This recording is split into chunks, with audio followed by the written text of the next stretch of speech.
It's not realistic to think that we are living in the world that we were living in some time ago with higher oil prices. Welcome to Inside Politics. I'm Chris Varcoe, politics editor at the Calgary Herald, joined by columnist Don Braid. Don, let's talk this week about budget and elections because they're so intertwined.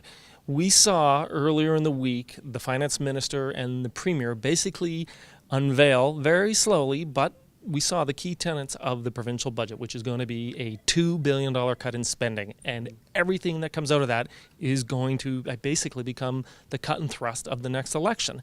How unusual is this to see sort of the battle lines already being sketched out? Well, this is shock and awe week by Prentice, that's for sure. He's trying to stun this province into a recognition of what he's going to do. I have never seen them release actual numbers of the amount of cuts they would make in a budget or the increases or any numbers like that. But we got two numbers, 9% cut in real terms and $2 billion. But now Robin Campbell is saying it might be closer to $2.5 billion. So they are really sort of bludgeoning the public with news to make people aware. And even their own MLAs don't seem to be too aware of it sometimes. But yeah, that's been quite a week.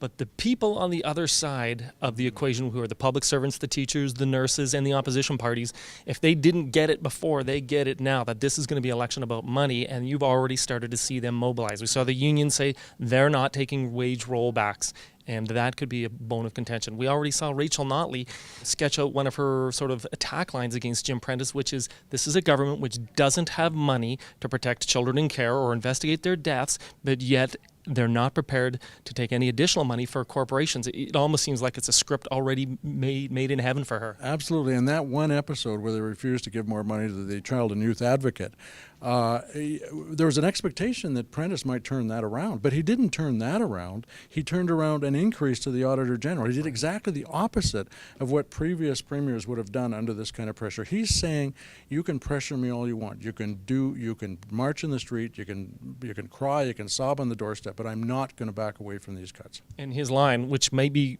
sort of infamous for him, is, But there is no more money. We've heard that before. Alison Redford said 2 years ago, we have no more money.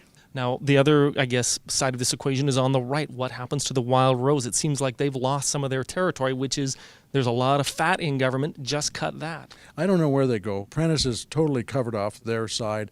A lot of their expectation might be that people are still so mad about the four crossings they'll still vote for them, or they're still mad at the PCs because why are we in this fix? Is it because of the PCs? So there's still a vote there for them, but it's hard to know what their campaign is. So talk about elections seems like a good jumping off point, Don, for our winners and losers of the week. My winner is going to be the PC Executive Director, Kelly Charlebois. His party's miles ahead in terms of getting the nominations done. So they're already on a much better footing than the opposition parties.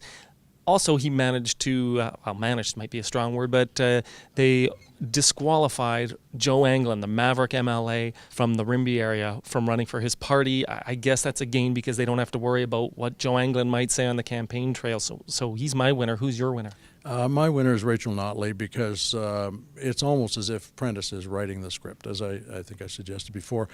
She's got a carved-out campaign that's perfect for the center-left. It's all about protecting people who are going to be cut, protecting their jobs in the public service. We all know this party has a lot of union support. So I think that she could very well have a strong campaign. And meanwhile, the other center-left parties, the Alberta Party and the Liberals, are still floundering around trying to find some kind of single or joint direction for themselves. So it looks pretty good for her if she can crack that Prentice aura, especially in Edmonton. Let's talk about your loser.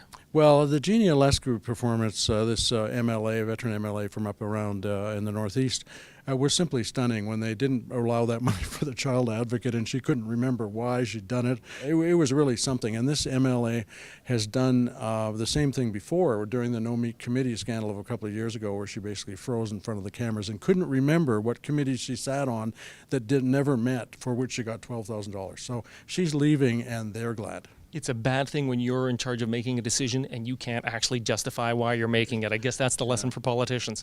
My loser of the week is actually a federal politician, Rob Anders. We know that the Calgary West MP has been fishing around trying to stick his toe in the water about whether he should run for the Wildrose leadership. The Wildrose came back and said, you weren't a member back in December, and that means that you can't be a candidate in our race for the leadership in June the 6th. So he's lost there. We saw him lose twice in the past year in terms of getting federal Conservative nominations. It seems like this guy is now 3 strikes. Is he out in terms of politics? Well, you never know. There's the Liberal leadership's open.